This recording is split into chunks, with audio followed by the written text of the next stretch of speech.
Tony Blauer, welcome to the Interrupted Podcast, brother. I'm just honored to have some time with you and pick your brain a little bit today and introduce those that don't know of you to you and your system and just kind of what you've been working on lately. So it's always cool to grow an audience, but also just to really take a deep dive into some topics that are really relevant in the times we're living in. Yeah, it's crazy time, Stephen. I'm excited to be here. And I love, we're talking offline just before we started recording. Our audiences are the same. So I'm anticipating a very, very collaborative, synchronous discussion here because it's, a lot of times I was on a show yesterday where the audience was like not at all our community, law enforcement, military, public safety, first responders, etc. So you got to change your tone. You maybe substitute language. So I'm excited just to talk straight talk. That's it, man. No, it always is interesting as you cross different platforms, different groups, but value can come from anywhere, and honestly, that's the heart of what I want. Folks to get from this show is I called it the Interrupted Podcast because we get these bits of wisdom and we have to increase our capacity to think critically, right? If we can give like, hey, this is a 5-step process, or this is a 6-step process, or you name it, whatever. But at the end of the day, if we don't have the ability to think critically, to overcome the obstacles that are interrupting and hitting us every day, man, we just get overcome, we shrink back, and that just becomes applicable to all areas of life. And so when I heard you on some different shows talking about specifically the no fear, and I was familiar with you from when I trained back in the academy, from the spear system and all of that, it was just like, daggone, man, this is exactly the messaging that I want to communicate that really causes people to then take control of their own lives, to go out and actually hopefully improve them and walk a little taller with some confidence, where they can have the psychological domination, and hopefully they take steps into the physical world as well. Yeah, I mean that was a mouthful at the end of the day, and an earful. At the end of the day, I think everybody, whether you're um, type A personality, which might be 99.9% of the people listening to this, including the two people talking right now, we like things the way we want them, and we struggle oftentimes with an inner conversation as to why things aren't working out, or why things didn't go this way, or why did this happen to me, uh, uh, or why is the world like this, or or can I swear on your podcast? We're Yeah, fucked, you're fine. Yeah. right. So I didn't even wait for your answer. I just said it, right. So, It's good. but if you have any, you being the generic individual, has any introspective capacity, which everyone does, there's a moment where we sit back and we go, what the fuck is going on? And in the last 2 years, like if this was a TV show that we pitched, 10 years ago, hey, there's this thing called mass formation psychosis, and but all the magazines are going to say it doesn't exist, but half the world is going to be brainwashed, and there'll be zero critical thinking. You just, hey, hey, if you put this in your body, we'll give you a donut. If you do, like, uh, just insane. And I'm not, because I'm just going to qualify this. I don't care what people do, but do your fucking research before you decide to do what you do. And that 100%. involves managing violence, managing finances, managing relationships, managing fear, which is the whole crux of, I knew a little bit of your background. I said, should I wear one of my spear shirts? Should I wear the no fear shirt? And at the end of the day, uh, I believe this: that people who manage their fear manage to fight being a metaphor for, like, face the danger. Don't Yeah. turn away. Don't get your head in the sand.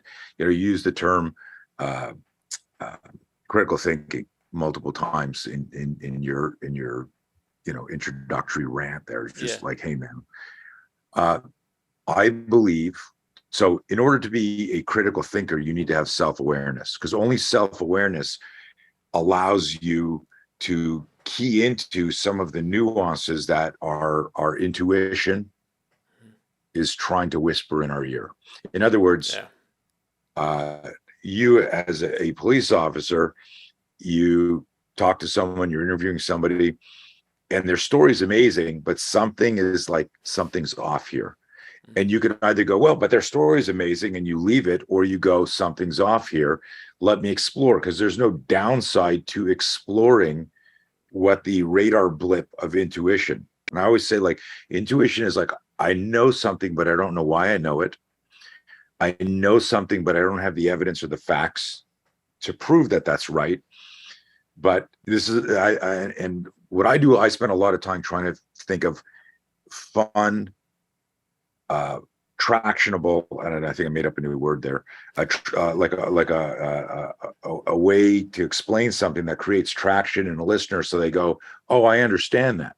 A lot of times, you mentioned like 5-step, 10-step, do this, and people use pedantic words like pedantic, and people go, "I don't know what the fuck he's talking about," right? We need, if we're going to save the planet, we need to just be able to communicate. But it starts with yourself. Self-awareness informs and allows you to cultivate more introspective skill, which leads to this critical thinking opportunity. And then those two superpowers augment situational awareness. Mm. Yeah. Like, I talk to people now, I go, "Hey, did you see what's happening here? Did you read this report?" No, I didn't even know that. "Hey, did you know there's sudden adult death syndrome just started?" "No, I never heard of that." "Really?" Like, no, you're like, and it's not like, if you're not consuming mainstream media, which is good, that's good for your mental health. Mm-hmm. Um, but you got to be aware of what's going on, because Sure. fear is being weaponized, and the world is. Anyways, I'm off on a No, crazy tangent rant. no, not at all.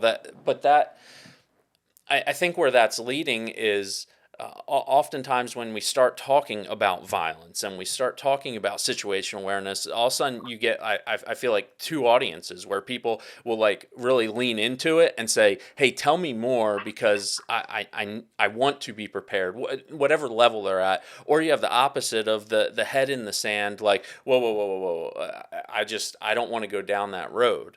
And it's like, well, if that's the case, my understanding, and this is somewhat changing, this is a big kind of question that I've been thinking about since I've been listening to you and kind of reading some of the stuff that you've been putting out.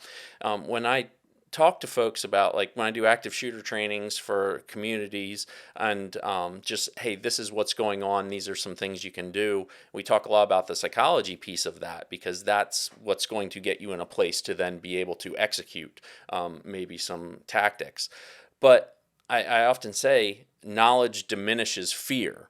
And that's what Mhm. I tell people. Like, I'm like, I put it in perspective of like a test. Like, if you're preparing for a test, the more you prepare for that, the less test anxiety you have, because it creates confidence and traction and you kind of move on.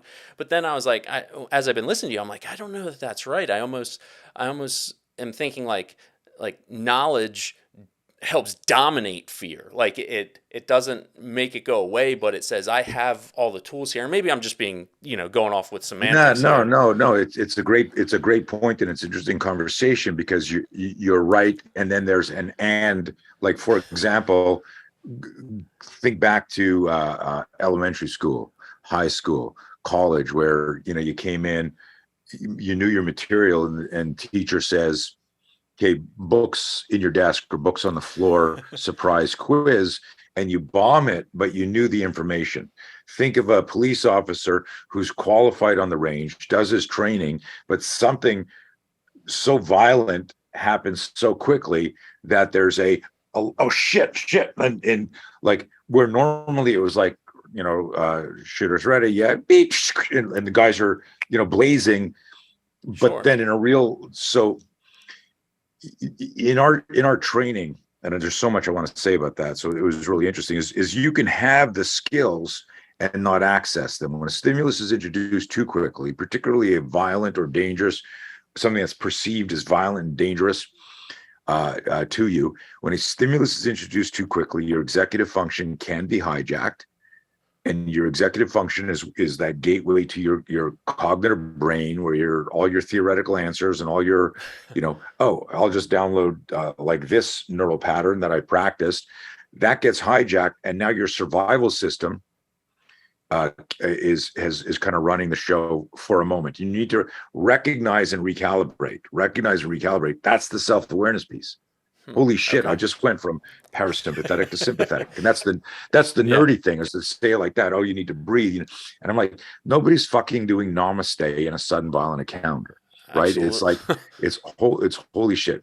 So how important is situational awareness in your profession? Oh, it's everything. I mean, Right. But your situational awareness can be compromised sure. because in real life, like for example, you're listening to me intently, right? And if I said to you, I said, Stephen, do me a favor, can you move your mic a little bit closer to you because the audio is a little bit low?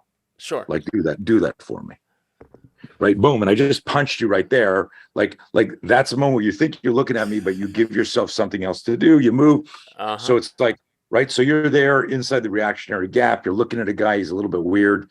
And then he goes, officer, on my license there, and you look down there because it's a behavioral distraction, and you look at the boom, and he's on you. I mean, there's no way to have 100% effective situational awareness. So there's like a Mhm. part of the industry that just always says head on a swivel, left to bang, situational awareness. Right? And Yeah. I tell people, yes, this is true, but what we need to recognize is that we're not robots. This is a behavioral, like physiology, kinesiology, psychology. We're made up of all these sciences, and that's an interesting. If you think about that for a second, it's an interesting way to look at putting together the human weapon system Yeah. of like me preparing you to be safer in the street. When we do, and for people who don't know my background, you know, I've been teaching for 43 years. On 62, started teaching in 1977, started professional in 1980, but I've been teaching law enforcement and military all the way to tier one groups all over the world since 1993. Hmm. Uh, but what we do is we say, look, this is physiology and this is the neurobiology of survival. And that sounds nerdy, but all that means is when a stimulus is introduced too quickly, your executive function is hijacked, your cognitive brain, which was going to go, I'll just do wax on, wax off if he throws a punch, goes startle-flinch and you push away danger. Now, your cognitive brain that says use of forces is a death mass. I need to, break contact, step back, yell gun, draw my weapon. And now I'm doing something different because my reactive brain is running the show. We need to get the two to dance together. I need to understand the kinematics of startle-flinch and how to weaponize that. Sure. And then to come back to, and this is, believe it or not, it's the 15-minute answer to, You're is good. knowledge power? Does knowledge is all of that is great, but what runs the show is mindset, more Mhm. specifically, the psychology of understanding violence and fear. The most important thing when you peel that onion is literally understanding how to manage fear. And we do something really unique, and it was organic. My incubator period was the 80s, and we did a lot of force. We did like Fight Club type stuff before Fight Club was a movie, right? And Right and on. so, but we noticed like guys that we thought were gonna like just dominate didn't, and people we thought were just gonna get run over in a scenario didn't. And it wasn't mano a mano. It was always, two people are approaching you and you had to figure it out. We always did moral, ethical, legal. There was always de-escalation. We were doing de-escalation before it was a buzzword, Oh, like oh in the well. And 80s. now it's law in my state.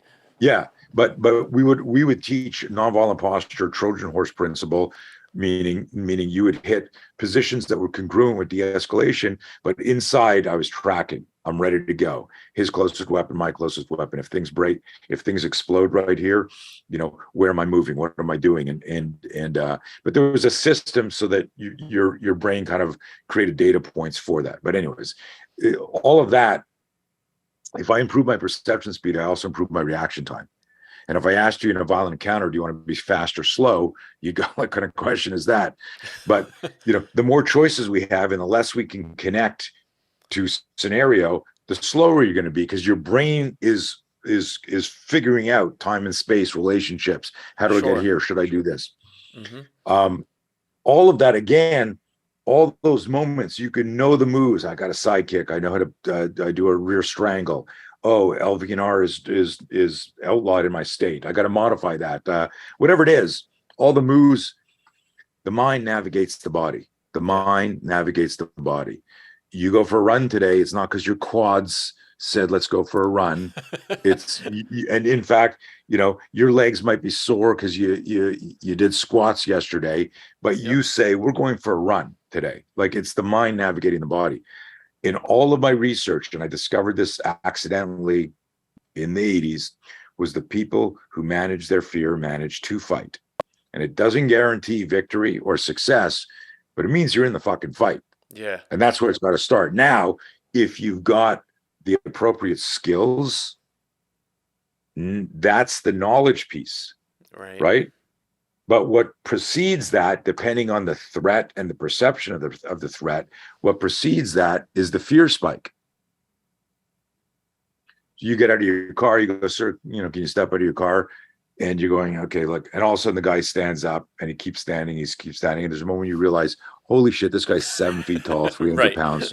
And you're thinking, fuck, I hope he cooperates. Where is my backup? Holy shit. Yep. Like, if something broke out right while you were saying that, that's the difference. You're at bat going, don't strike out, versus, man, finally I made it here. I'm gonna smash this fucker. Like some sort of different positive self-talk. And this isn't like some touchy-feely story about just what's that book? Do you have kids? Yeah, I got 3. Yeah, that story with the train, that I know I can. I think I What's that can. I train? think I can. I think Yeah. I can. I think it's not Little about engine that that. could. Yeah, the little engine. Good, thank you. It's you can tell I read that a lot to my kids. But the joke, not joke, I'm making here, man, is that the more we understand how to manage fear, the more we can accomplish in life. So if I've got all this knowledge and then I get a fear spike, but the fear spike derails me from applying the knowledge, I lost my fight. Sure. I choked in my speech. I screwed up in the interview. I had all this plan to ask this woman on this date because I want to marry her, and I screwed that. Like everything that I believe that most of the stuff we mess up in life is because we're focusing on the psychology of fear, or misreading the physiology of fear. And I know I haven't taken a breath in 10 minutes or stopped talking, but one last thing here, and then please hijack this and take it Yeah. Yeah. somewhere. No, I'm tracking. Is everyone talks about, I say everyone in the industry, people talk about fear. Again, they keep it pedantic, right? I'm not going to tell you guys what that means. You got to Google it. So We you got to learn. Google it. But they'll say something like, hey, you got a hyperactive amygdala response there, and you're like, what the fuck? Okay, speak English, right? Yeah. And Translate. right, and it's cool to use big words. I use them too, but can you explain the substance? Can you explain what's going on? And more importantly, can you give me things to do and think about so that I incrementally build competence in this area, where it's your competence is your bedrock, what you stand on. Confidence, like if I asked you, would you rather be competent or confident? The fast answer is confident. But lots of people who they're overconfident, they've got false confidence, and then they're put in pressure Just and an they empty fail. jug. Yeah. So what you really want is, and it's not a sexy word, imagine you're busting your ass and your boss comes by, pats you on the shoulder, goes, man, you are competent. You're like, really? Yeah. Am I still better employed? than him? Right. But if you really understood, like our definition of it is if you look at, capacity versus potential. Mm-hmm. Capacity is what you can do. Potential is like what you'd like to be able to do. And people are always focusing on their potential and not having, again, we come back to self-awareness. Yep. Well, this is my capacity here, but if I really believe, or I decided that this skill or this goal is going to make me a better human or make me safer or whatever, uh, I've got to work on my capacity. And slowly you incrementally build your capacity. And then over time, you started with one push-up, and then a year later, you can do 50 beautiful push-ups, and your goal was 25 unbroken, and I'm giving a metaphor here, guys. Yeah. Right? Well, and then But you also introduce stress into that. Like that's the training, and then you put stress on top of that, and then it all changes again. yeah, and that's a great example. So number one fear in the world, you know what it is? Speaking. Like, yeah, public speaking. Yeah. Not getting dragged to a secondary crime scene, raped and murdered, right? Sure. Right, not getting in a gunfight, not getting, and so I joke about that, and I've worked with, because so we've got four parts of my company. One of it is the SPEAR system, where we train military, law enforcement, public safety, self-defense instructors in our, Sure. again, it's evidence-based scenario training. We're looking at real world. We're not looking at John Wick movies. We're not looking at Bruce Lee movies. We're not looking at martial arts. And this is an interesting thing, and it's deeply misunderstood by people in the industry. It's probably the number one source of most of my haters. And if I could monetize them, I'd be retired. But like I tell people, be careful what you practice. You might get really good at the wrong thing. Be careful what you practice. You might get really good at the wrong thing. So someone thinks, they go, is he saying my jiu-jitsu sucks, or my Krav sucks, or my Thai box? No, I do all that stuff. Yeah. I've been a martial artist for 50 fucking years. But I've studied violence, fear, aggression for 43 years. And I've looked at thousands and thousands of, hours of violence on dashboard, helmet cam, smartphone shit. Sure. And I don't see technical martial arts ever solving the problem. That's interesting. Yeah. There are anomalies of that, and they're usually, the anomaly is like, someone drops somebody with a punch, and then I'll get 20 people going, see, I thought you said boxing doesn't work in the street. I said, no, I didn't say that. I said the number one broken, injured part of the human anatomy in fighting are hands. Hit with a palm strike. Don't. So people, like, selective listeners, they'll go, and I love boxing. I've been boxing since I'm a teenager. Yeah. I'll say, don't go to the ground. This is not a place to be in the multiple assailants. It'll tear your uniform. It'll fuck up your knees and your elbows. But I also say the most dangerous person and the hardest person to take to the ground is somebody who's not afraid of the ground. So be good on the ground, study the ground, but only go there because you are forced there, because you can't control your perimeter, whether you're in law enforcement or a citizen, if you're on the ground. So if you find yourself there, have some skills there, but it shouldn't be your default move.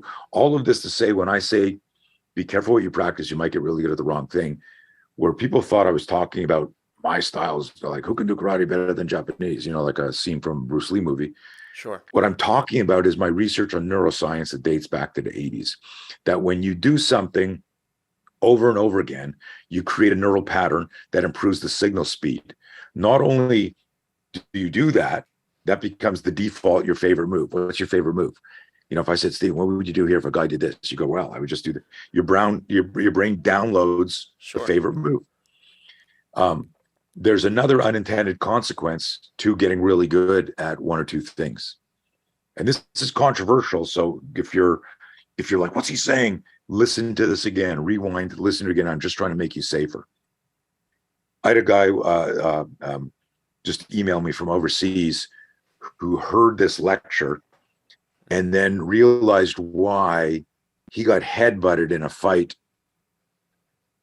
And you go, well, how did he get headbutted? His background foundation was all judo. And when it went from imminent to immediate, and he decided to make a move and be preemptive, his judo went in and grabbed the guy's collar, right? And the guy went whack and headbutted him. He never realized this for decades. He heard me talk about this and went, holy shit. Can you visualize that? You Yeah, understand? yeah, So when 100%. let me share this one part because I left out the most important thing here. When you do something over and over again, you create a love affair with that. There's a dopamine, right? So if there's, you know, Oh, if you're that at the, worked. This is good. yeah, that worked. This armbar worked. This body shot worked. This kick worked. This, look at this trick shot angle. Look at I do. If you do that over and over again, you create a neural pattern that Mhm. is giving your brain the candy of dopamine over and over again. And so if I said to you, um, you just left an ATM, you stuff some money in your pocket, you turn around and there's a guy there going, yeah, I'll take that from you. He's got no gun, he's got no buddies, he's just doing like a strong arm. Give me your fucking wallet, dude. Yeah. And now, Steven, you're a Taekwondo expert. Taekwondo is Yes, sir. predominantly a kicking Yep. art. You spend kicking. If I say to a Taekwondo expert, a guy wants your money, what are you going to do? What's he thinking? He's downloading from the Taekwondo menu. If I ask the same question to a jiu-jitsu guy, he's not going to go, I'm going to jump back, kick this guy in the face. He's immediately downloading from the jiu-jitsu menu. I'm going to double leg this guy, take him to the ground. And right. If you're a boxer, the boxer's not going to go, I'm going to double leg the guy. The boxer's going to go, I'm hitting him with a fucking liver shot. I'm going to drop him, right? Whatever the move is. Sure. So this is the interesting thing. Now, let me bring this back to something, if people are tracking, and I know I'm spitting out a lot of shit here. We were talking about situational awareness. Mm-hmm. Your situational awareness can be compromised by your relationship with the moves you're good with. In other words, if in the moment SA, you're in the moment, situational awareness is, dude, break contact, set up a perimeter, call for backup. But like you're the DT instructor on, at the police department, and all you're pushing is either boxing or striking or Greco or jiu-jitsu. There's a chance that energy is drawing you in. I'm going to do this, just like this guy Aaron I mentioned, who, okay, I'm gonna make my move, grab the guy, I'm gonna hip throw him. He compromises both hands, can't block, can't strike, and eats a headbutt. Sure. So what we tell people is that you're careful what you practice, you might get really good at the wrong thing. The quest for this perfection of this movement leads to this love affair, the dopamine and the myelinization of a neuron. Big fancy for, this is my neural pattern. A lot of people use the term, I'll throw this in here also, a lot of people use the term muscle memory. There's no literal muscle memory. It's a neural pattern, right? Your brain is being trained. That old, do things 10,000 times and you're training your yeah, mind. Yeah. And it's semantics, but it's an important distinction, because you just assume you'll have the muscle memory. But the idea is, we do a drill in our training where I go, listen, somebody's grabbed you. What do? And I go, before you answer, what do you think of this move? So you do it like if you were in class, you do a lapel grab on me. I push away from you, I draw my gun, and I contact shoot you right away. And you got to see everyone in the class, man. They're like, excuse me. Yeah, that's not going to fly with a jury. But I look at them and I go, imagine, your mayor and your chief of police just watched this demo. They're stopping the class and going, who the fuck's this instructor? What are we? Yeah. And I go, you agree? I go, yeah. So you agree that you would never do that, therefore you would never practice that. Now, you're walking through a warehouse, an alarm goes off, and you're walking through with a flashlight, the alarm go off. You're standing here, you're looking, you and your partner, and you're going, fuck, there's nothing here. You've reholstered just some flashlights. All of a sudden you hear this sound. I don't know if I can do it here. Like this sound of, what the fuck is that? Something's dripping. And you look up, you're in a meat factory, and you look up and there's somebody hanging from a meat hook, like in one of the Jason movies, right? Sure. And you're like, fucking shit. And as you say that, somebody comes out, grabs your partner, pulls him in, headbutts him, and Mm. slams him on a meat hook while you're going, oh, fuck, right? You're backing up, and he grabs you by the lapels. He's about to put you on a meat hook. This is happening super fast. Yeah. What's your move? Yeah. What's your If you move? Your haven't move is trained, fuck, push away danger, grab your gun, the gun contact shoot the guy. The move that you laughed at, that you would never practice, is now because the who one would that'll save your practice? life. Right. So what we do, I got goosebumps, right? Thinking, because Yeah. this is the type of passion my team and I put into making citizens and public safety professionals safer. We teach them to think about managing fear, and then we look at what are the types of attacks during conventional use of force policy Yep. brackets. Like, would you shoot somebody if they were verbally assaulting you? Probably not, right? No. But like, you go through each track where you would say soft hands, hard hands, OC, whatever. I don't want to turn this into a Yeah. cop call, but Minimum but amount what of would force what, necessary to effect the arrest. right? That's. But what supersedes all that is force must parallel danger. Hmm. And if you don't consider, like when I first started teaching, it was several decades ago. I was doing a gig in um,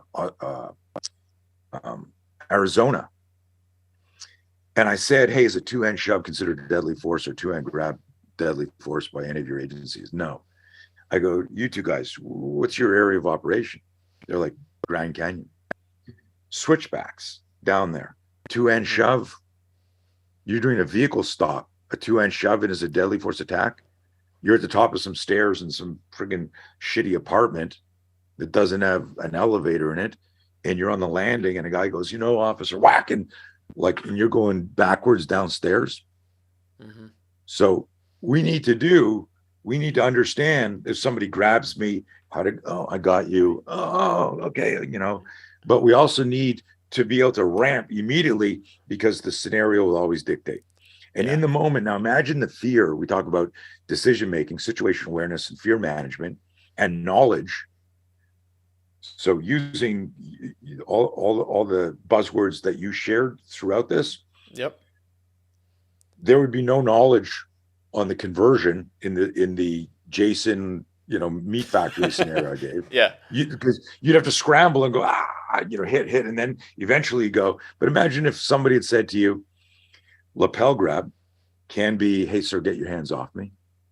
Would you ever, if somebody grabbed you violently, slammed you against the wall, like, You're not going verbal to just verbally hands, deal with that. You're going to. right? You're not going to. But what if you're at a hospital and you just brought in a teenage rape victim who had been beaten, Mm-hmm. and her parents come running in, and the doctor points and goes, "That's the officer that brought her in." And this father runs up to you, and you're like, "Holy shit, I got kids. This guy's upset." And he says, I who did this? I need to know who did this." And you go into automaton police thing, because you're trying to manage the emotions, and you get your steeple position here, and you go, "Sir, it's an ongoing investigation, and we're doing," and he fucking loses his shit. He's not attacking you, but he grabs you and he goes, "Do you have kids? Do you have kids?" Are you spraying him? Are you palm striking him? Or are you going, "Hey man, I am so sorry." Like, you're trying to de-escalate. De-escalate. Yeah. And I Yep. and I give this example because I just gave you two scenarios that were both lapel grabs. Yeah. One is compassion and empathy, and one is a deadly force response. 100%. How do you figure it out, right? Yeah. You need a system that gets you to think. And We it's get all so about managing rigid. fear. We get so rigid, and I think some of that, honestly, there's a legal basis that creates this rigidity in law enforcement, where when we're training all of these approved tactics, right? And some lawyers, and in some cases case history has deemed these to be legitimate tactics, and so we train to that standard. But then we get in these situations that you're wrestling with somebody, or there's an unknown threat around a corner, and an officer makes a determination on how they're going to apply force to that based on these really good tactics that they were trained on. Right. But now we have this unknown that just happened, and survival kicks in, and an officer didn't intentionally to misuse a tactic, but now you have a seriously physically injured person, and you have this tactic say, did they do that exactly what they said? Yeah. No, no, they It's did what they ridiculous. had to do. It's And so ridiculous and it needs to be changed. a- It's yeah. absolutely. Yeah. Uh, Listen, I was in Wisconsin many years ago. This is a fun story. And I think there were 32 of their DAT instructors. Um, and I said, "Are you guys allowed to do whatever you want in a violent encounter?" Because most people go, "No." They have your answer. No, we're this is the state standard, which doesn't necessarily mean the bad. A lot of people misunderstand that. The state standard means you must do this. It doesn't mean you can't do other things that can well help said. facilitate. Well And said. that's important because I've had a lot of people who go, "I'd love to train with you, but it's not state approved." And I go, "Okay, let me explain this to you." Right. And they get locked, they get myopic, they get locked into that. So here I am in Wisconsin teaching this course. Um, and I said, "Can you guys do whatever you want?" And two cops in stereo at the same time said yes and no. We've got in our system, there was almost like they'd rehearsed this, the language untrained but justified under the circumstances. And I went, "Say that again." And they went, "Untrained but justified under the circumstances." And I was like, wow, I've never heard that. And I shared it in Totality every rules the class now. day. Yeah. Right. And because a lot of times the jurisprudence around use of force is so like obnoxious with how big the words are. If hereto therefore you have exhausted all Yep. means necessary, and you're like, 100%. Yeah. the guy's stabbing you and you're going, "Hold on a second, I'm almost finished this paragraph, can I do it?" Right. Right. um the the I keep it simple. Is this morally, ethically, legally sound? Force must parallel danger. The scenario dictates. The bad guy controls the fight. The bad guy controls the location. The bad guy controls the level of violence when the fight starts, and the bad guy controls the duration. And a lot of times when I first talk about that in if I do a tactical conference or I'm speaking at an event, Mm-hmm. or my team in a class now, a lot of times if people are new to our thinking, because we're kind of like the Apple of defensive tactics. Remember, you'll think different, right? Yeah. Yeah. I And like it. and they're like, "Who?" I say, "Who controls the fight?" "Oh, we do." "Really?" You call up bad guys and you go, "Hey, I don't like where you're hiding. Could you come out into the open? I don't like your location. Could you Yeah. come to the police?" No, they're going to wait and ambush you. Right, right. So the law enforcement, the officer or the SWAT team or whatever emergency response is going to the location of the event. So Yeah. location is always inspired by the bad guy's current location, what's going on. Sure. Then when you jump into your car and you move in, your organic intel is going, "Oh fuck, he's got a hatchet, he's got a knife, he's got a flamethrower, everyone's dead, everyone's alive, he's reaching for a weapon." So the use of force moment is always influenced and therefore controlled by what the bad guy's doing. You come running into my room, I just shot some people. If you're a moral, ethical, legal law enforcement officer, and as you see the gun, you drawing your weapon, and I drop my gun and put my hands up, I just control the level of force, even though I'm a serial killer, right? Right. I mean, I just change the level of force. People resist arrest. People get shot and continue fighting. People get their arms broken and continue fighting. People get shot and run away, right? Yeah. So who controls the length of the fight? Again, the bad guy. When you go, "Holy shit, I never thought of it that way," it opens your mind to this strategic, creative process of when is the fight over, and when do I need resilience and endurance and stamina to keep going. But I digress. Come back to this Wisconsin story because it's amazing. I think it's amazing. Hopefully, hopefully, I'm hoping, because this started from a psychological generic conversation, and now this is all about law enforcement training, but that's okay.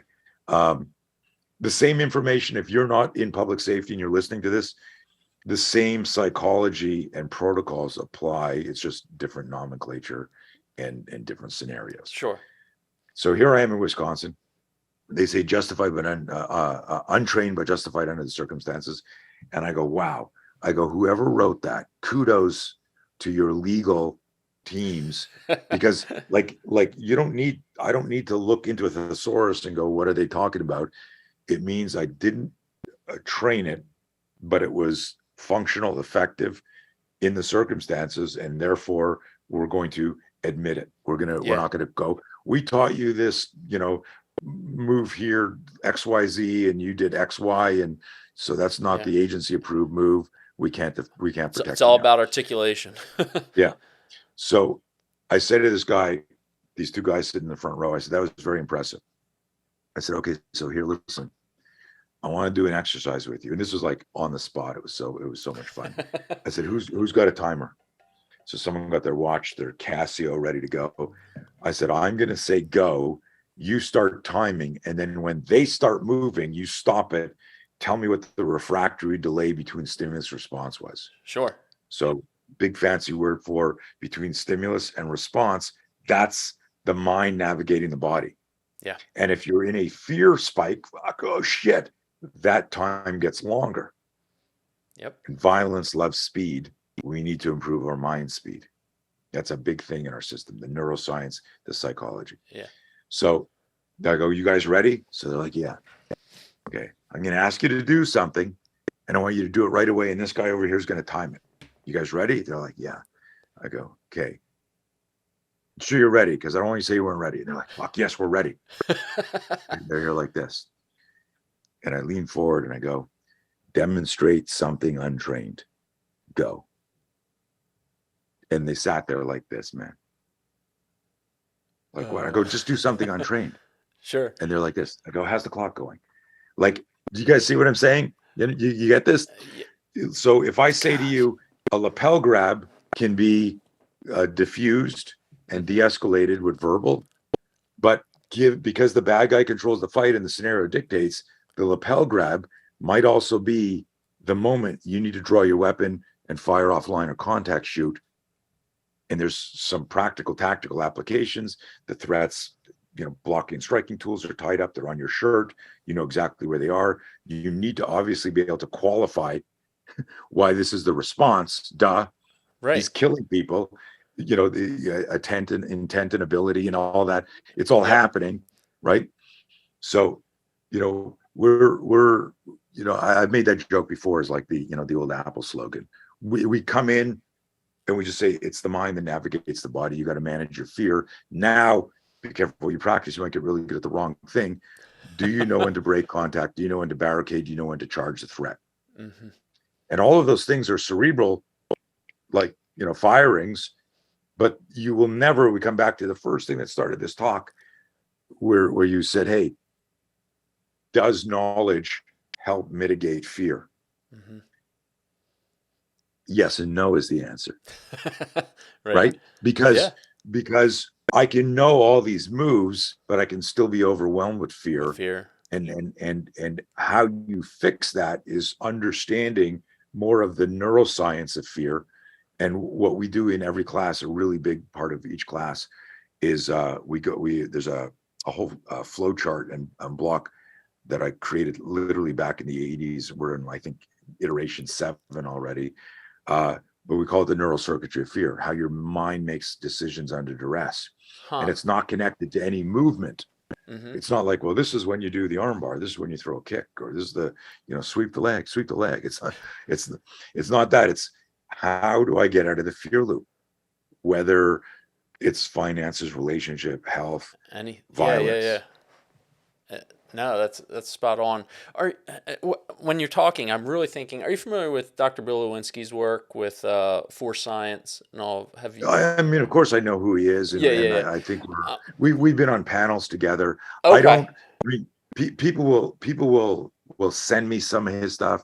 Okay. We both know who each other are, Well, yeah, and yeah, I was he gonna. did that. Are you're going to refer to that study he did of Canada, USA, and the UK? There was a study. The Sorry for interrupting, man, but I no, thought you were going here with the.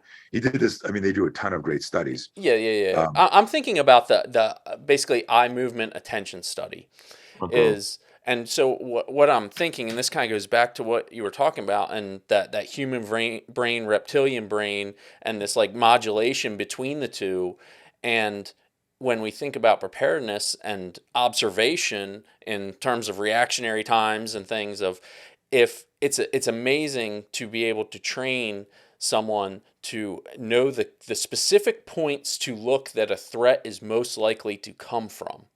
And it was interesting, their study, how they did, they had two different officers with these cameras on their eyes to see where they were looking. And the veteran officer was watching a person that was like at a counter and ultimately turned around with a gun and whatnot. But the reactionary times were incredibly different as you watch the responses from the eye. That trained veteran officer was looking constantly at the hands. Every time someone turned, they were looking at very specific points. While they were having rapid eye movement, they Right. knew where to look. But the untrained person, they would walk in the room and their eye movement was like that. You could tell they were nervous. They had anxiety, fear probably of what's about to happen. And it was just so scattered. And it's amazing the training of, while we may not be able to know everything in this bag to be able to execute something well, whether it's the martial arts or specific tactics to employ, if we understand where violence is originating from, being mostly the hands, right? Watch the hands, watch the Right. hands. And those simple movements and things that I think people that are more exposed to, that increases the capacity. And where I'm going with that is just this constant of, okay, if I can keep my human, that cognitive level of functioning working, I can think through that and prepare for that. But all of a sudden, this fear starts to come in, and now it's like I'm go to this instinctual side. And Right. are you in the? Would you agree that a lot of the training is about training the reptilian brain, or is it about getting back to the human brain functioning? That's a great question. Yeah, that's a cool question, a great question. I didn't. I got to. If you can, send me that study Yeah, absolutely. on the I'll eyes. push it to you. The yeah, there's a couple of things with that. One is, yeah, we train. My whole thing is about. I mean, the foundation of Spear is about weaponizing the startle-flinch. The Mhm. startle-flinch is a hardwired uh, um, response to a perceived threat. It bypasses cognition. The cross extensor fires with, like, there's no you. How many times have you flinched in your life? You have no idea. Yeah. Have you ever? Have you ever? And it could be you walked into a spider web. You heard somebody behind you. Something dropped, a loud noise. Um, I'll you tell know, I'll tell you one from 2 weeks ago. Shift partner comes around with we weren't at work. I should say that I qualify this, but comes around the corner and had just a little handheld, like, not a taser, but a okay, I forget what they call them. It's not a formal taser. That's the company. But anyway, everybody knows a little, electricity going across, and everybody knows that sound, man. And he just came around a corner and did that, and I mean, instantly, I literally thought of you, knowing right, that this was on the forefront of. I completely I completely leaned back, and of course he laughed at me, and and it right. was, but it was a great like. I responded with the flinch, but was I prepared to go to the next level? And then you have the, well, this is a known person and it wasn't actually a threat. And Right. Yeah, yeah. Yeah. But that's what I mean by the dance of your cognitive brain and your reactive brain, like yin yang dancing together. And that's what we teach. But the question I was going to ask you is, and it's neat that you have this recall of this recent event, is everyone listening to this has flinched thousands of times in their life. Mhm. But at no point did anyone ever say, flinch now, flinch really fast. This is coming at it, you're really fast. So flinching is non-conscious. but your survival system, and this was its connection to, this is why it's so valuable and misunderstood by a lot of the industry. Like if you think of Maslow's hierarchy of needs, the foundation, the bottom tier, the bottom, the layer level there is about survival. Mm-hmm. You know, uh, every defensive tactics program, whatever your bias is, whatever your focus is. Remember, we talked about the unconscious bias earlier. If you don't weather an ambush, you're not getting to your complex motor skills anyhow. So Sure. having a system that's, you asked me specifically, do I work on reactive brain or the reptilian brain? Everything we do, we start with that, like the Maslow's hierarchy of needs metaphor, going, you don't get to the self-actualization like handcuffs, suspect secure, right? You don't get to that. Well, that was a good arrest. If if everything's going to shit at the bottom. Sure. So we teach people how to manage fear and how to weaponize the startle-flinch, because the startle-flinch will hijack, like I said over and over again, executive function, cognitive brain, bypass, hands come up. And then we teach through a bunch of very cool Pavlovian-like drills on how to go from finger splayed to outside 90. Because what'll happen, depending on the proximity of the threat and the perceived angle of impact, is the body will do this, it'll do this, it'll rotate. But what you want to get as quickly as you can back into your air long gun stance and get right back, like front towards enemy, body armor down range, fingers splayed, whether you're armed or unarmed. Sure. And so there are a bunch of really neat drills that we've developed over the years to teach people to do that. The diffused vision and understanding foveal and other cool terms and all of that. Yeah. There are exercises to do for that, but everyone also reports during that holy shit moment, tunnel vision, auditory exclusion, tachypsyche, fancy for things went into slow motion. Yep. So if that's happening independent of our, I know this, our theoretical brain says we'll do this.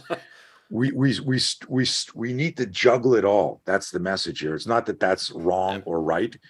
It's just it's like you can't fake endurance, right? So endurance and stamina have to be worked on before the fight. Yeah. You can't fake aerobic capacity. So you're getting your cardio system fit before the fight has to happen before the fight. Yeah. So you can't be in there lactic acid, out of breath, going, what's the name of that train book, right? The train that could, right? Like I know it. And grit will get you so far, but we want to anticipate. I wrote an article for Caliber Press years ago where I said, like, why don't cops, this is a couple of fun metaphors. If cops looked at arrests like football players looked at games, cops would be in really good shape and winning a lot more. Sure. Right. But a football player goes, this is the season, and they would never show up to camp out of shape. I mean, they're not in peak shape, but they're not going to show up, completely out of shape. Right. This is coming. Well, the difference is in public safety, you don't know when the game is, AKA the fight. You don't know when it's going to kick off. Let's do another visual metaphor, and hopefully this is inspiring your public safety audience. But also, again, I say this the same thing. All fights are dangerous. The most dangerous fight is an ambush. An ambush hijacks the executive function part. So we all spend time going, well, if he did this, I do that. I moved it to a clock. I grab his wrist. I would do that. And then we look at thousands and thousands of body cam surveillance videos, and we don't see anywhere near the appropriate amount of use of force applications being used effectively. Only two questions there. Are the bad guys constantly changing how they attack good guys? Nope. Sucker punch, violent shove, gun grab. Or is there something wrong with the training? Yeah. It's only those are the only two things. Because if the attacks are consistent worldwide, and they are, why aren't we having better outcomes? Sure. And something's missing in the training. One last thing here with regard to your personal responsibility for preparation. Write down the word responsibility, put a hyphen between the word response and ability, and ask yourself, what's my ability to respond? And then go back to, hey, the agency taught me this. Does that cover every scenario that I've seen in the real world? Or is it just, here's your baseline, here's your bell curve, so we can give you a Sure. badge and a gun? Mm-hmm. You have a moral, ethical obligation, not a legal one, to be in as good shape as you can and to continue studying and developing your skill set. Because, you said you have 3 kids, like you've got an obligation to them to show up when you're 100%. with them and to show up after work and Yep. doing everything you can in a profession that is inherently more dangerous than any profession. Right now, let's take a look about this. If you were a professional MMA fighter, that's fucking dangerous sport, Heck yeah, it is. right? Yeah. Right. Um, do you think any MMA fighter would show up Saturday night? There's fights, probably, because there's fights every weekend. Do you think someone would show up minutes before their fight and walk into the octagon, taking off their suit and go, oh, I didn't know I was fighting this guy. Okay. Mm-hmm. And then start fighting? In other words, if you're visualizing this, a professional MMA fighter or professional boxer, they know their opponent. They know the weight class. They usually know 3 months in advance who the fighter is. They can now train for 3 months. Study That's the film. typical window. Study film, go to a rules meeting, have a stare down, and now on game day, guess what? It's all about managing fear. It has nothing to do with knowledge or skill. I mean, it has everything to do with knowledge or skill. Don't be a contrarian, folks. But it's all about managing fear, right? Yeah. But get this, here's the thing. What do we see every MMA fighter doing before they walk out to the octagon? Warming up. Yeah. Hitting the bag, Warming hitting up. bags. Yep. So get this, hidden pads, pummeling, grappling. They're warming up for the fight. That's going to happen in 30 minutes. They start Sure. warming up. What's the point of this rant? Police officers and people in public safety get into fights, like they turn around, boom, a shot comes in. You're talking to the guy, did he just target glance my gun? Fuck. While you're thinking, did he do that? The attack explodes. You didn't warm up. You didn't know who your opponent is. There's no referee there. You're not on a padded floor. You're not wearing a cup. You're not wearing a mouth guard. You might be alone. Yeah. And when I present that like as a message, I go, you all could warm up before your shift, but you don't. You could visualize, okay, I'm in a car today. I'm going to be doing vehicle stops unless something else kicks off. I could have a 10 or 15 minute pre-shift vehicle extraction, vehicle approach, visual mindset, go through some stuff with my partner. Mental simulation. Yep. Right. And even an actual 3D simulation. What would it cost you in US currency to, before you hit the road, let's go to the parking lot, let's walk. If I come this side, if I see something here, we're going to do this. Sure. Hey, what about that? Because what it starts to do is it creates this Socratic, hey man, what would we do if a guy did this? I don't know, like, okay, I'm over here, he's doing that. Should I back off here and slam the door, move back to the A-frame here? Should I, what should I? And you have a conversation. But now, like, if I ask you this, what do you eat breakfast? Yes. Are you a breakfast guy? What would you have for breakfast today? Eggs and bacon. I'm a traditionalist. Okay. Did you know you took your eyes off me and looked up to the left, right? Yep. So you went like this, eggs and bacon. You came back. So that's traditional. Did you have breakfast yesterday? No. Okay. Pause. Refractory delay. Boom, boom, boom. Right. What about on what day are we today? Thursday? It's Thursday. Monday, did you have breakfast? Look at that. Look how many times I could hit him, guys, right? Yeah. If you're watching the video, because you're now like doing this. I'm connecting this to the value and importance, and just this, dude. I get goosebumps, man. I get so fired That's up about awesome. this. No, that's awesome. Why aren't you warming up before you go out on patrol? I don't mean like like a workout. Why aren't you doing a marathon before the marathon? I'm not saying like, but warm up. And here's the thing: Yeah. what I just did with you with the breakfast thing. Sure. The breakfast is a metaphor for your grappling move, your weapon retention move, your handcuffing move, your de-escalation move. Oh, today I'm working. Oh, there's a mostly peaceful protest today. And they've asked me to, be undercover or in uniform or be part of a line here. And everyone showed up going, nobody talked about it and said, like, let's do some drills. This is kicking off. Hmm. People get academy training, and then it's like you can be a detective. Oh, now you're undercover. I ask guys when I work with guys undercover, what specific training do you get to fight in and out of a car? None. Oh, you got standing at moving to 2 o'clock and Yeah. standing with your hands like this. Yeah. Holy shit. And this comes back to critical thinking, because if we were critical thinking, we go, hey, I'm now undercover in a car. Like, have you ever done gun disarms sitting in a car? Whole different world. Yeah, but you could. What would it cost you? What would it cost you to take a red gun or SIRT pistol and play with? Don't be in front of the hole sitting in a car. What would it cost you to do that drill? Zip. Yeah. And what could it cost you if you never do? Everything. Everything. Right? So this breakfast metaphor, hopefully it was powerful for you Yeah. personally, man. It's like, holy shit. Tony asked me what I had for breakfast today. My refractory delay was 1 second, but I took my eyes off him. Hmm. Yeah. And then when he asked me on Monday, I was like, I looked down. So now things are kicking off, and you're like, you're in the fight because you're just a human response, but your brain's going, how do I secure this guy? What do I do here? Yeah. Yeah. No, that's spot on, man. And that message, we get into then the blame game. You hear that a lot, and I hear it from public safety all the way through military guys is like, well, they're not providing this training, they're not doing it, and it's like, man, that's a big chance you're taking, to ride on that at the end of the day, They're for they're for they're sure. they're right. They're right, but they're wrong, right?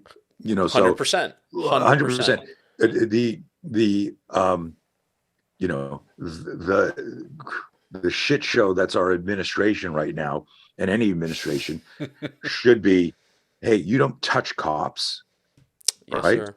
We'll figure out we'll work on how to figure out how to get only good cops there, because there's you know like pointing that, are there bad politicians? Fuck yeah. Are there good politicians? Very few. Are there bad cops? Fuck yeah. Hmm. Are there good cops? Most of them.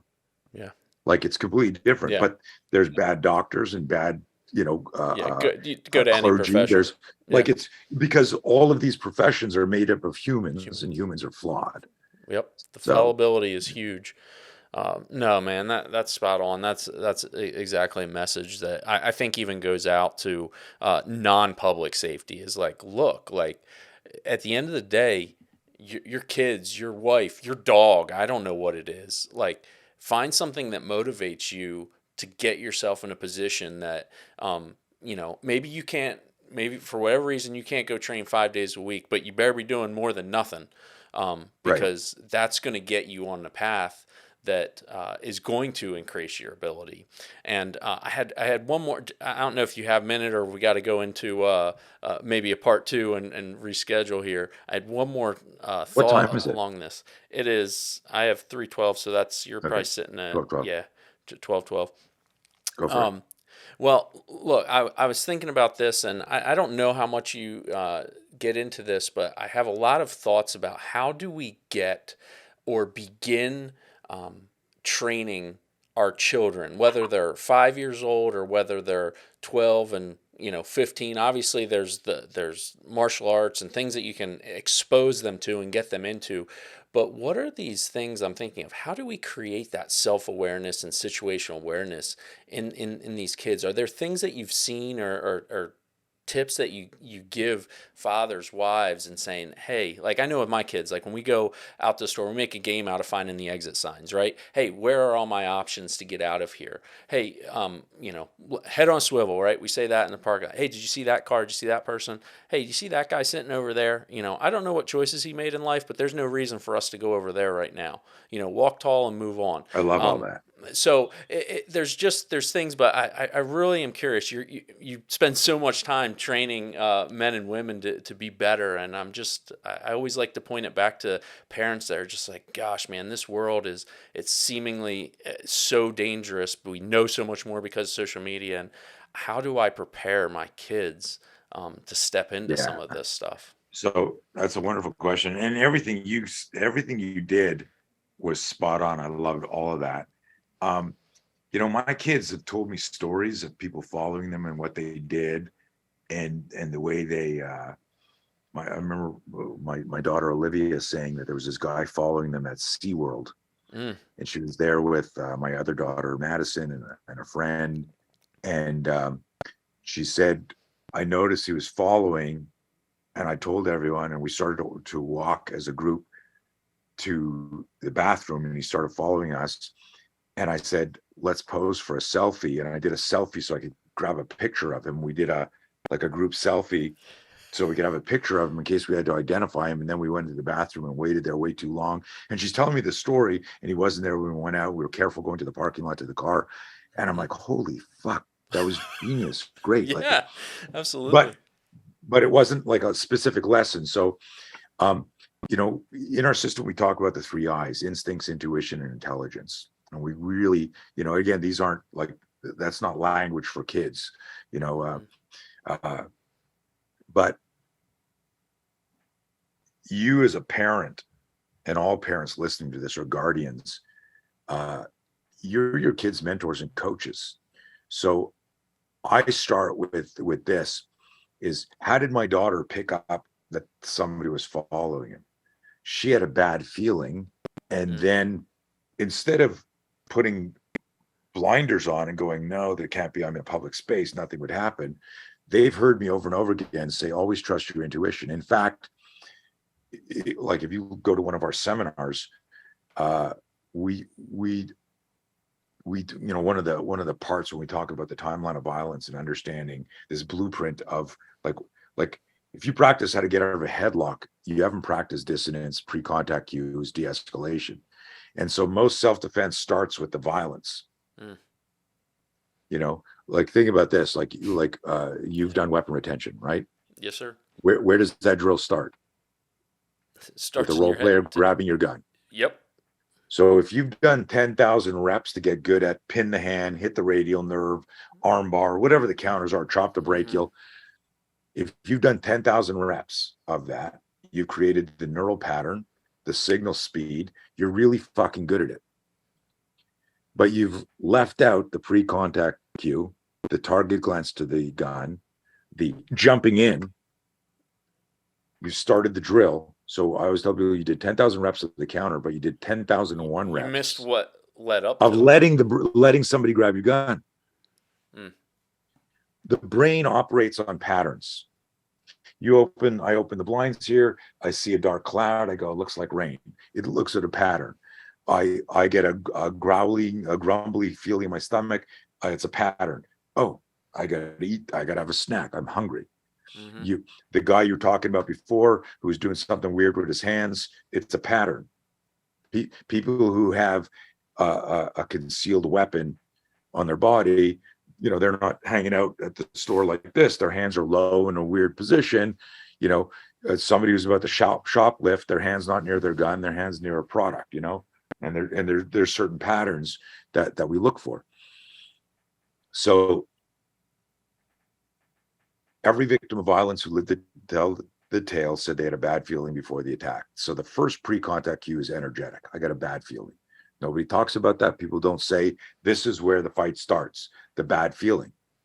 So again, we call it the timeline of violence, and it's a graphic that shows there's a detect and avoid phase, there's a diffuse and de-escalate phase, and there's a defense stage. Conventional training always starts at the defense stage. In fact, if you Google the definition for self-defense, most universal definitions will paraphrase something like the physical act of protecting your property or your life. Hmm. So even the universal definition of self-defense doesn't include situational awareness or de-escalation, Hmm. which means most people aren't going to think to do it. They'll talk about it, head Right. on a swivel. Anyways, the more important thing here is you asked me, what do you teach kids? What do you teach kids is you got to teach parents, because parents got to teach their kids. And the first thing I do, if the best I could, and definitely, I was figuring a lot of this out while my kids were growing up. If I were a new parent now, they'd be getting a different education.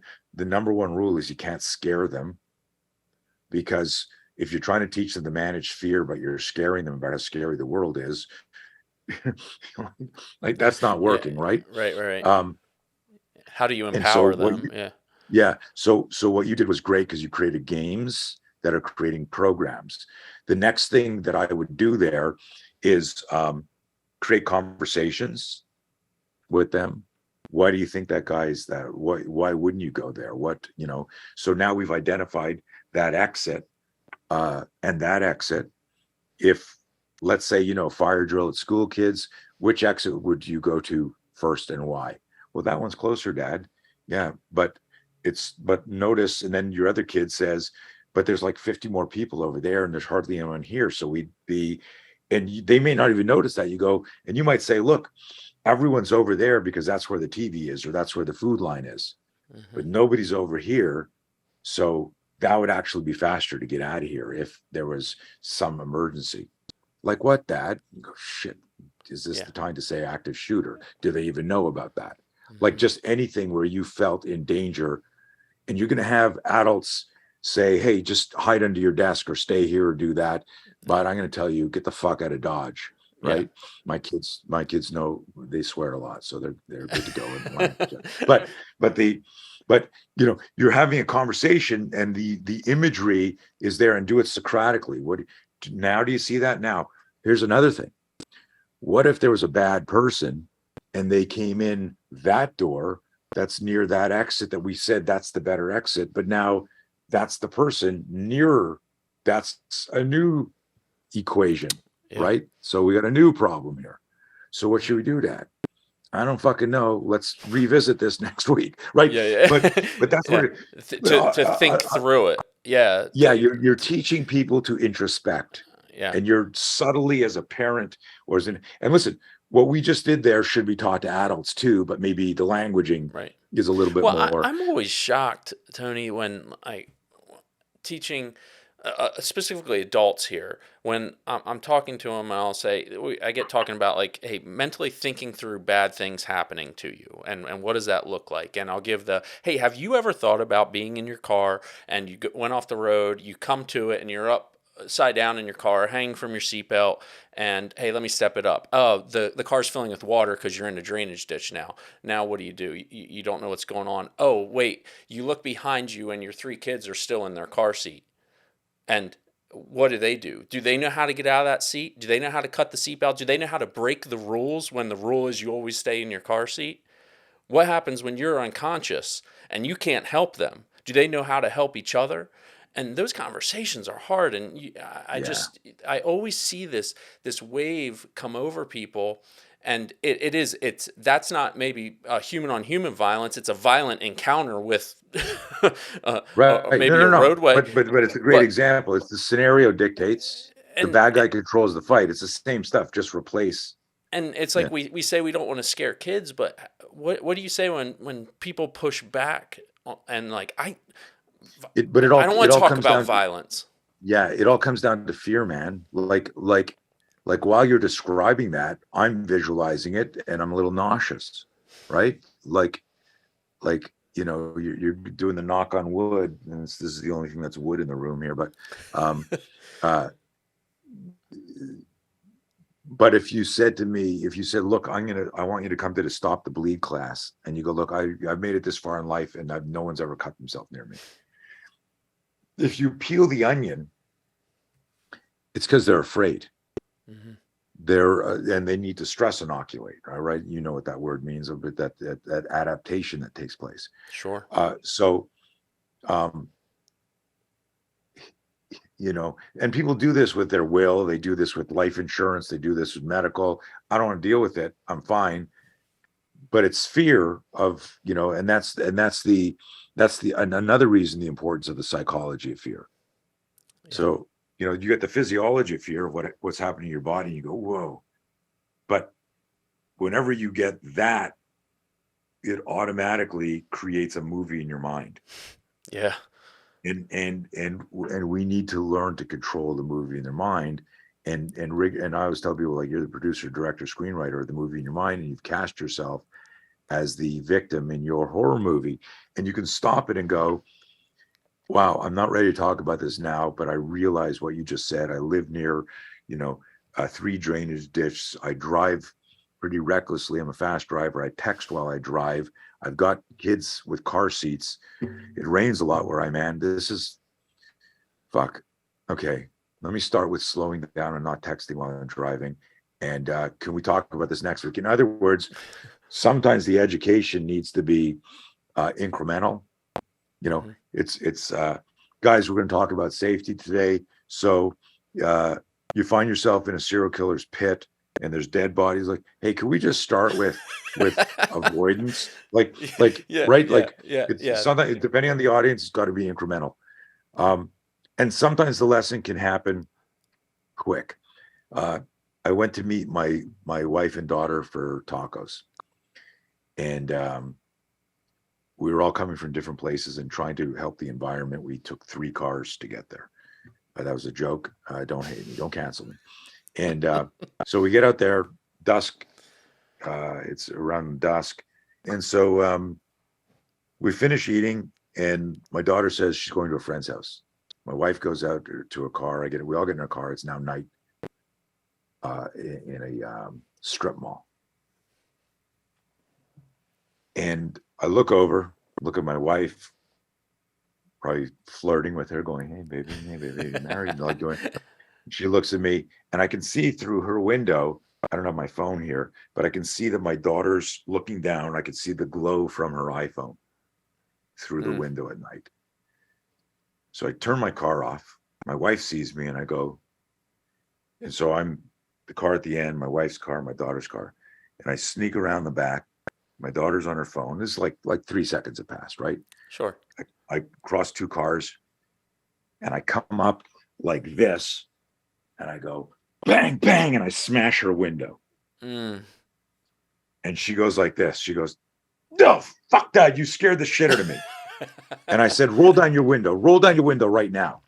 She's like, okay, calm down. She rolls it down. As she rolls it down, I jump in the car through the window and grab her throat. She pulls away from me. She's still holding her phone, cross-extensor reflex.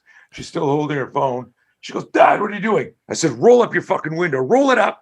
She goes, what? I go, roll up your fucking window. She reaches across. She rolls out the window. It starts to go on my elbows. I'm like, fuck, I yank out. I go, are you fucking crazy? You almost broke my elbow. She goes, she goes, what the fuck are you doing? You're freaking me out. And I look at her calmly and I go, why are you sitting in a parking lot on your Mm. phone? Do you Mm. know how dangerous parking lots are at night? You're a beautiful young woman in a car alone Right. on her phone. How You're a instructive is target that? for Yeah. predators. You're not even backed into a spot. You're just there. You're looking down. You can't see shit. These are transitional spaces where shit happens very quickly. Mm. And Yeah. she looks at me. I look at her. She's like, and I said, hey, um, why were you on your phone? She goes, I'm punching in a GPS to go to my friend's house. I said, you could next time do that in the restaurant. So you walk out, Mm. head on a swivel, look Yeah. around, look in your car. If you can, if you know that the sun's going down, park out so you can drive right away. Yeah. Give yourself a Let me, tactical advantage, yeah. right? And I said to her, I said, let's say this had happened and someone broke their window and grabbed you and you're in the car. What could you do? like getting out isn't an option there as a small woman. She's like, I go, you're going to start the car and you're going to drive and you're going to drive into another car or into a tree or into a building and try to rub this guy off the car. But I want you to practice saying this. Hang on, I'll drive you to the hospital. So in his mind, he understands where you're going as he's hitting a car or a tree. Yeah. He's probably going to let go. Sure. She looks at me and I said, you got it? I said, I love you. I didn't mean to scare you. You tracking? She goes, yes, Dad. But I ask people when I tell that story, I go, how many reps did I have to do with Madison for her to learn that lesson? 1 rep. One time. She'll never forget the It's lesson. stuck. Yeah. And so sometimes, so again, talking to parents here is when you understand, and that's why like your conversation when you're teaching, safety like that, it's scary to think about. But the way you make your kids safer is by teaching them to manage fear and to be aware of like every victim of violence who didn't live to tell the tale. If you could, through a seance, ask them if they would have liked a particular set of skills, like Liam Nielsen in Taken. Would you like to have a particular set of survival skills here? Would you like to know how to put on a tourniquet here? Yeah. Would you like to have known how to do the Heimlich maneuver here? Would that benefit Would you like to know how to do mouth to mouth? All of them would say yes. Right? So on our part, we have to do, my team and I, we spend a lot of time trying to think of fun ways to explain things that are scary because, and you just need give them to people, stick. Yeah, because if the packaging is scary, nobody's even going to receive it, right? Sure. So we got to do better in how we. No, that's a great illustration, man. That really kind of just sets the tone. I when you were talking, I was thinking Pat McNamara in his book. He calls it the 45-degree culture. We're stuck at 45 degrees. And it is so true. I caught myself doing it at the airport yesterday. I try and pride myself on being aware of what's going on, and sure enough, somebody hit me up. I had something real important to do real quick, and I look up and I see one of those little tram cars coming at me, and it's like, what the heck am I doing? I put my phone back in my pocket. That's what I said right in the beginning. That's what I said right in the beginning is like, you can't have 100% situational awareness. No, there's such human error. You're a human being. Yeah. Yeah, no, it is crazy how it does come full circle. But, well, man, brother, this has been phenomenal. I really believe a lot of guys are getting some value out of this. But I'm really curious, as we wrap up, if you could just kind of let people know, like, how do they get involved with Spear, with you, with a No Fear seminar? Like, what are the different tracks or ways for Sure. whether it's our public safety professionals, or it's the 22-year-old woman that's like wants to take control of her own awareness and improve herself? How do they connect with what you're doing? So, I mean, we've got in-person courses, we've got live courses online, we've got digital courses, online courses. Those of you who are, I joke, I refer to them as Zoom hesitant. like I don't want to do a course online. If geography and finances can't get you to a course, so like you're not going to do it, like this is an option. We have a garage gym. I teach on 4 days a week. We got one for public safety every Friday. Everyone is recorded. We do mindsets. So there's live, we record it, it's uploaded. So if you're in a different time zone or you're working, you can't get to it, you can watch it. It's almost like if you booked a one-on-one call with me and I was teaching you tactical fitness or gun disarms or situational awareness. So we've got like that is like every week there's stuff going on. We run these Be Your Own Bodyguard courses, which are 1 day courses. People look at, oh, bullshit, 1 day course. You can learn the principles of self-defense and make yourself safer in a day. You can't learn a martial art in a day. You can't learn how to box in a day, right? But it's like, and it's funny, and I just say that because some of your audience might go, that sounds like bullshit. I'm teaching detect, diffuse, defend. We're teaching primal gross motor movements. There are more people who defend themselves every day using sheer will and indignation than there ever will be trained people who get attacked and successfully defend themselves. So this is a real thing, and I've been teaching it for 30 years, and we've got amazing success stories too. But we also have under the Spear vertical programs for public safety. Uh, if you're an agency or an organization, we do stuff like tier one level all the way down to our agencies looking to revamp our DT program. So can you help us with program management or design and like everything? If you don't know where to start, go to our main HQ website. It's blauertrainingsystems.com. I think my team probably sent you all the links. So, Yep, it's going to share be if you all in the to show share that. notes for sure. Yeah. So Blauer Training Systems, my last name, trainingsystems.com. And you'll see the option for all Spear system training and the high gear, which is our scenario suit. Everyone in law enforcement should be doing force on force scenario training. Absolutely. I'll never forget my room with that padded man. Yeah. Yeah. It changes stuff.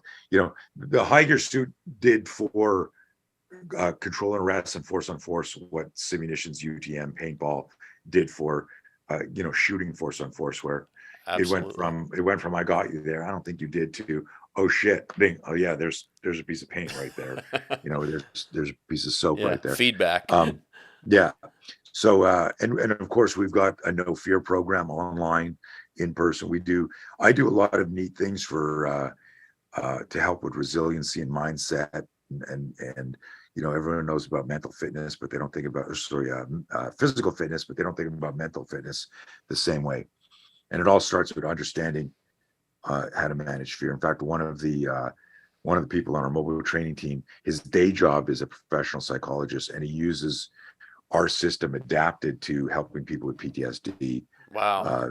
and stuff like that. It's pretty amazing what he's doing. So there's a lot we're involved with. That's kind of, we're low key about it. We're more of a boutique size company, word of mouth referral. So I appreciate getting on your show, and hopefully we made some people laugh and inspired them. No, absolutely, man. I can't thank you enough, truly. I'll let everybody know this right here. I mean, it was as simple as I reached out to you on social media and was like, "Hey, man, like, I gotta get you on. I've heard some of this stuff, and I mean, it was within minutes. You hit me back up, and we started to get this thing in the works. And so I thank you for that, and just the the legacy that you have laid down for defensive tactics alone for public safety, man, that has just been phenomenal. And I love how seemingly, and correct me if I'm wrong, how you are so willing to move, evolve, and adapt, and learn, and then give back to the community as you learn things. And I feel like you're doing that so well. When I look at all the people that are in the space, you're one of those that really have that passion and desire to make sure that we have the tools we need to go about our everyday, and that is very meaningful to me, and I know it hits home with a lot of guys that are passionate about it as well. So I look forward. I can't wait. I want to get to one of your seminars, so hopefully that's going to happen here Yeah, very you can soon. host one. If you have to, push it. We also offer 4 free classes for cops and public safety. It's an online thing. They're like 90 minutes each. Awesome. And if you get my newsletter, there's a link. Yeah, There's a link to it. It says sure. free training for. It's not a scam. It was something that during the defund. When I say scam, it's like, of course I want you to join and get more training, because I don't believe, for the most part, that cops get trained the way they should. Hmm. It's partial. It's not that the stuff's bad. It's just incomplete. It's missing what we talked about today: context, understanding refractory delay, understanding neuroscience. And these are big words. They don't have to be scary. It's like, when you know more that the mind navigates the body, you become a better operator. Yeah, all And day. so so I filmed those four free classes. It was during the height of the defund the police, and I was like, fuck this. And I said, look, if this is all you can do, just do this, but it will make you safer, I promise. Oh, right on, man. Well, that sounds awesome. I hope to connect here in the future. And if there's, I'm a little operation, but if there's anything the Interrupted Podcast me I can do to push out what you guys are doing, please let me know. I will absolutely do it. I'm a huge proponent of it and look forward to hearing back. And I'll tell everybody, just reach out to Tony, send me an email. I'll forward it to him, whatever, of the value you got from this, because it's important. It's instructive Sure. for us to be able to move forward and get you what you absolutely need to be doing. And so I always love the feedback, and I'm sure you and your staff, your team do as well. So with that, man, thank you for letting me take up some of your time today, and definitely be safe and keep driving hard, because it's awesome stuff. Thank you. Appreciate that. And thank you for your service, and stay safe, and the opportunity, and just sharing this and sharing the message to your audiences. That's what it's about. And that's why, I do almost every single podcast. I'm asked, we check the website, we go, okay, they're not pedophiles, they're not Nazis, they're not they're not, you know, like people I don't want to be. So I don't care how, I didn't ask you how many followers you have. I didn't ask you for your downloads, I don't give a Yeah. shit. I just want to have a good, meaningful conversation. And if we inspire one person, it was worth the conversation. 100%. That's an awesome place to end. So, thanks, brother. We'll be in touch real soon. I Okay, be appreciate safe. it. Take care.